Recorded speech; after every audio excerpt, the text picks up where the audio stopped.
পদ্ম সম্মানে ভূষিত 139 জন। পদ্ম সম্মানে রয়েছেন বাংলার 11 জন গুণী মানুষ। পদ্মশ্রী পাচ্ছেন গায়ক অরিজিৎ সিং, নৃত্যশিল্পী মমতা শঙ্কর। পদ্ম সম্মানের তালিকায় রয়েছেন অরুন্ধতী ভট্টাচার্য, পবন গোয়েঙ্কা।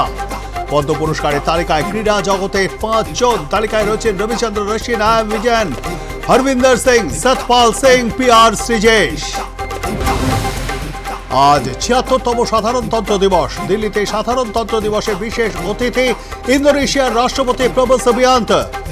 সম্প্রতি ভারত সরকারের সঙ্গে ব্রহ্মস চুক্তি স্বাক্ষর করতে সম্মতি জানিয়েছেন তিনি। রেড রোডেও প্রস্তুতি সারা।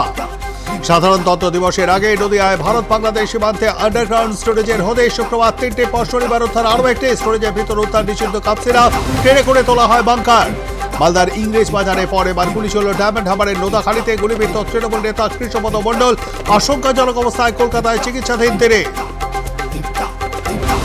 মালদার মানিকচক গুলিকাণ্ডে অস্ত্র আইন লঙ্ঘিত হওয়ায় ব্যবহৃত 4টি বন্দুকে বাজেয়াপ্ত। বিতর্কের মুখে 4 জনের বিরুদ্ধে দায়ের হলে FIR, তবে এখনো পর্যন্ত গ্রেপ্তারি শূন্য।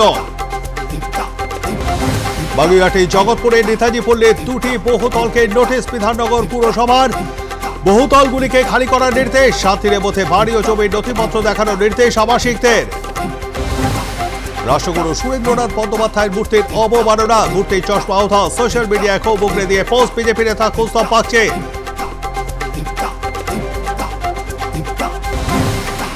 শহীদ ক্ষুদিরাম বসুর জন্মভিটের কি হাল, কেমন আছেন ক্ষুদিরামের গ্রামের মানুষ? ক্ষুদিরাম বসু মৌবনী গ্রাম থেকে আর+নিউজের স্পেশাল রিপোর্ট আজ দিনভর।